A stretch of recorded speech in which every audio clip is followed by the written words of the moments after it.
қайырлы күн. Менің аты-жөнім Камалова Гүлмира Маралбековна.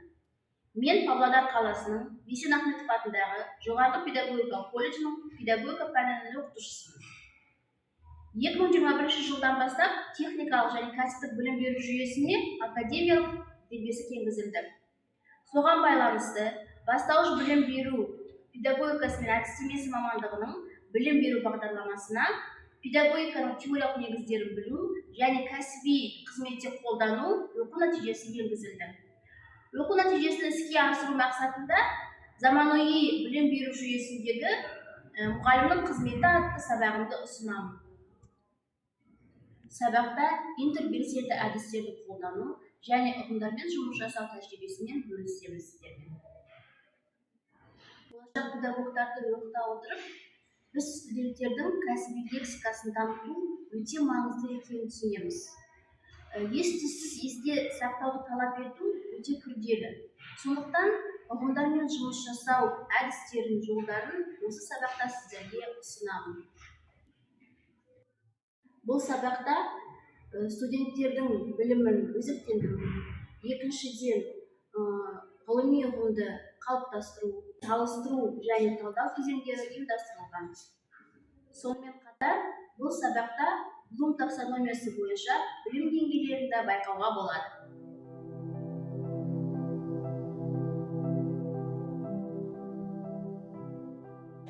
Сәлеметсіздер ме, болашақ әріптестер? Бүгінгі сабаққа қош келдіңіздер. Бүгін біз сабақты топқа бөлуден бастаймыз. Сондықтан мен сендерге бұл қораптан бір-бір карточканы алуды сұраймын. Алғаннан кейін сендер бұл карточканы суретті жинау арқылы топқа бөлінесіңдер. Түсінікті ғой, бұл? Мына ішінен бір-бір карточкадан алыңдар. Кімнің қолынан не?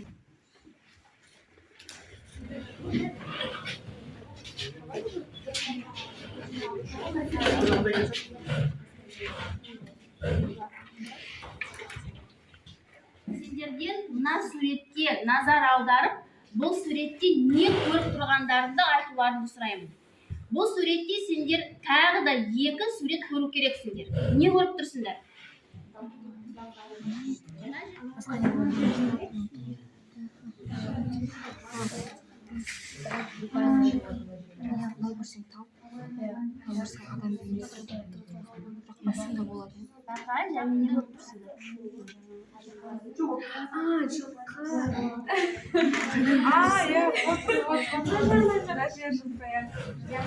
Әрбір топтың суретін мен экранға шығарам. Бірінші топта мына сурет шықты. Сендер не көрдіңдер мына жерде, қыздар? Адам және адамның артқы бейнесі. Дұрыс. Жақсы, үшінші топта мына сурет түсті.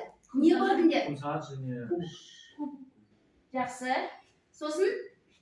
Адам бейнесі. Не көрдіңдер? 2 адамның бейнесі. Дұрыс. Бір-біріне қарама-қарсы қарап-тұрған адамның 2 беті. Қарастыратын болсақ, қазіргі кезде мұғалім қандай рөл атқарады? Қандай мұғалім рөлдерін білесіңдер?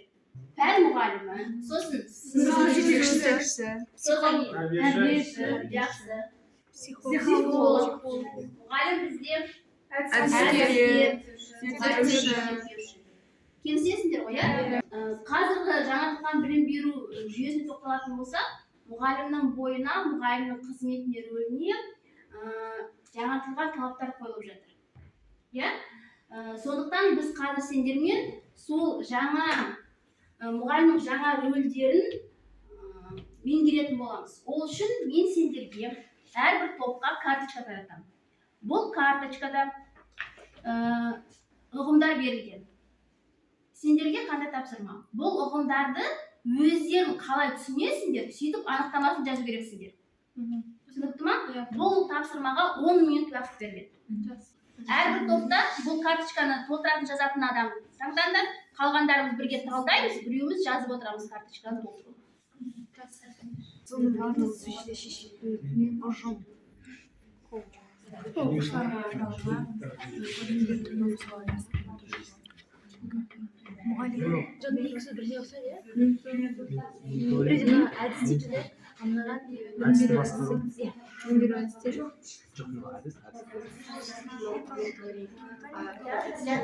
Методика, эссенция.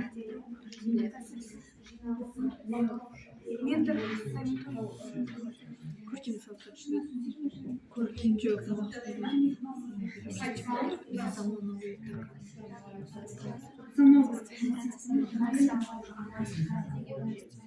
Келесі кезеңде бұлардың да тапсырма орындайсыздар. Мен сендерге бұл ұғымдардың анықтамаларын беремін.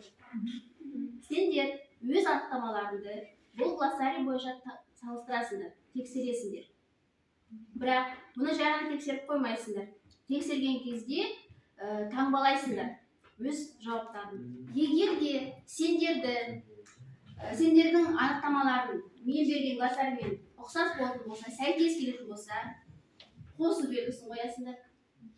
Егер де сендердің берген анықтамаларын мүлдем келіспейді, қате болды, проблема туындады бұл неге ұғымға анықтама берген кезде, сұрақ белгісін қоясыңдар. Егер де бұл ұғым сендерді таң қалдырды, сендер бұлай ойламапсыңдар, бұл сендер үшін жаңалық болды деген ұғымдардың жанына леп белгісін қоясыңдар. Бұл тапсырманы орындау үшін 10 минут уақыт беріледі.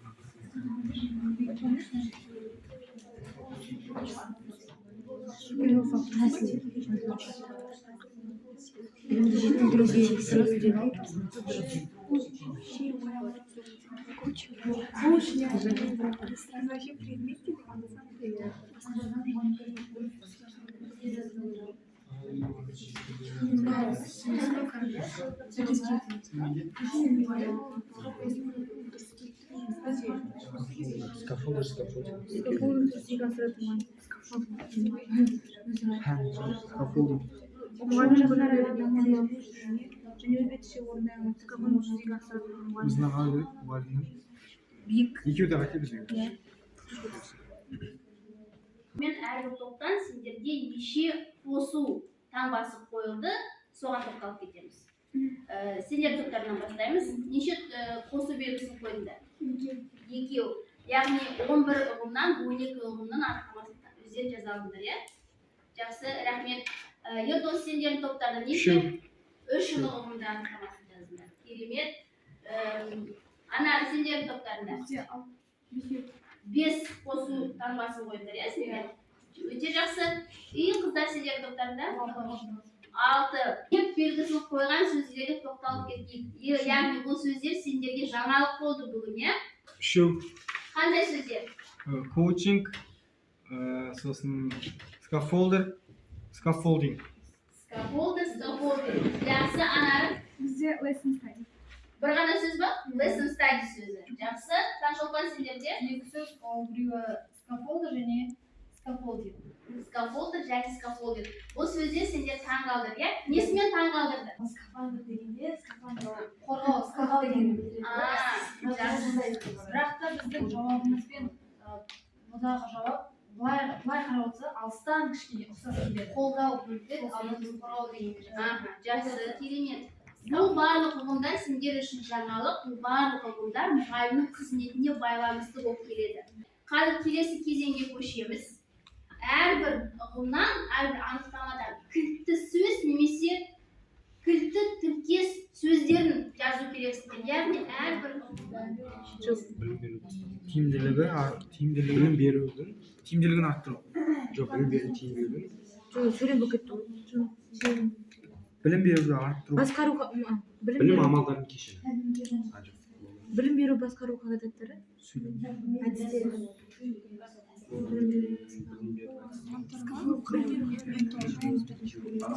Өз бетінше орындаған әдісі. Жеке мұғалім көшбасшылығы, иә?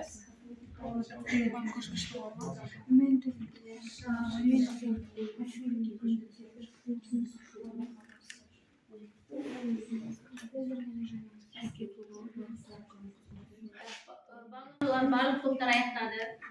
Қазір бұл тапсырманы бір топтан бір студент шығады, тақтаға мына жерде тұжырымдаймыз. Ең бірінші коуч дегенімізге қандай кілтті немесе кілтті сөз жазыңдар. Коуч дегеніміз Балжан. Тренер, маман, сарапшы. Жақсы. Маман. Тренер. Сарапшы, білім беретін сарапшы. Білім беретін сарапшы.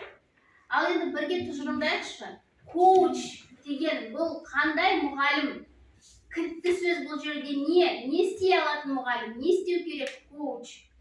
Өзінің кәсіби білімін, білігін дамытады. Білімге және дағдыларын жақсартатын, жетілдіруге көмектесетін. Кімге көмектесетін? Оқушыларға. Кімге көмектесетін? Әріптестеріне. Сонда бұл жерде коуч дегеніміз кім екен?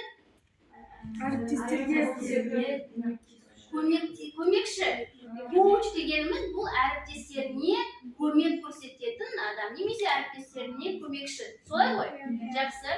Келесі кезеңде әрбір топтан сендер бір сөйлем құрастырасыңдар. Бірақ бұл сөйлемнің ішінде бүгінгі жаңа ұғымдар болу керек. Бірақ бұл сөздерді үтір арқылы кезекке жазуға болады.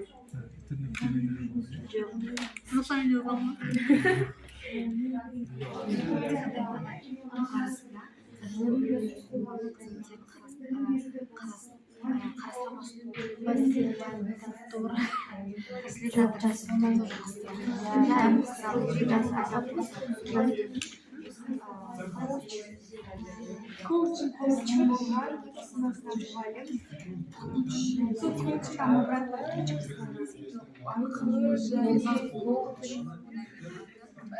Заманауи білім беру.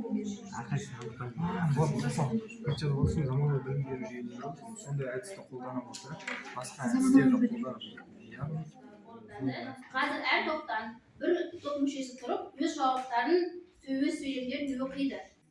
Заманауи білім беру жүйесі формат бойынша практикаға дайындалу барысында коуч маманынан коучинг курсын өтіп, listen study әдісіне үйреніп қана қоймай, скаффолдер маманымен де жұмыс жасап, білім беруді басқаруды мұғалімнің көшбасшылығымен және тьютор процесімен қорытындылап, фасилитатор мұғалім болуды үйрендім.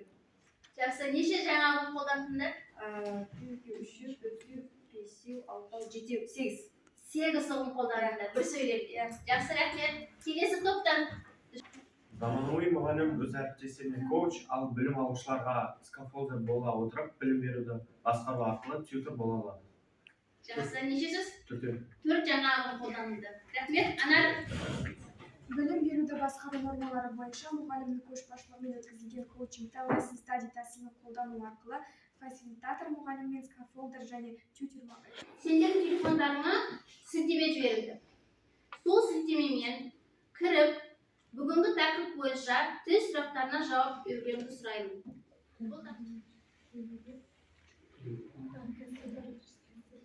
Бірінші сұраққа барлық балалар дұрыс жауап берген 100%. Екінші сұрақта барлық балалар дұрыс жауап берді 100%. Келесі үшінші сұрақта да барлық балалар дұрыс жауап берген. Келесі сұрақта да және бесінші сұрақта бұл жерде 15 бала, яғни 93% балалардың жауабы дұрыс болды деген. Жақсы. Осымен біз бүгін сендермен бірнеше жаңа ұғымдармен таныстық. Әрбір ұғымдардың анықтамасымен таныстыңдар. Енді қалай ойлайсыңдар? Сендер бүгін осы жаңа қызметтердің ішінен қай қызметті, қай рөлді мен игердім деп айта аласыңдар? фасилитатор бола аламын деп ойлаймын.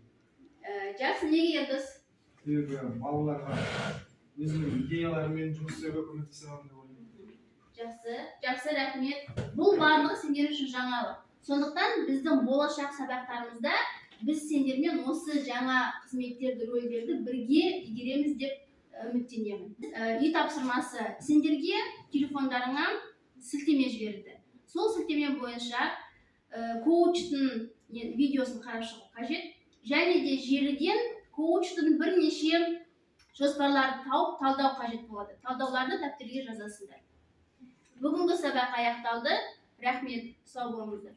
Оқу процесінде кәсіби лексиканы меңгеруге бағытталған әртүрлі интербелсенді әдістерді қолдану бұл терминдермен жұмыс істеу дағдысын қалыптастырады, болашақ маманның кәсіби дайындық деңгейін арттырады.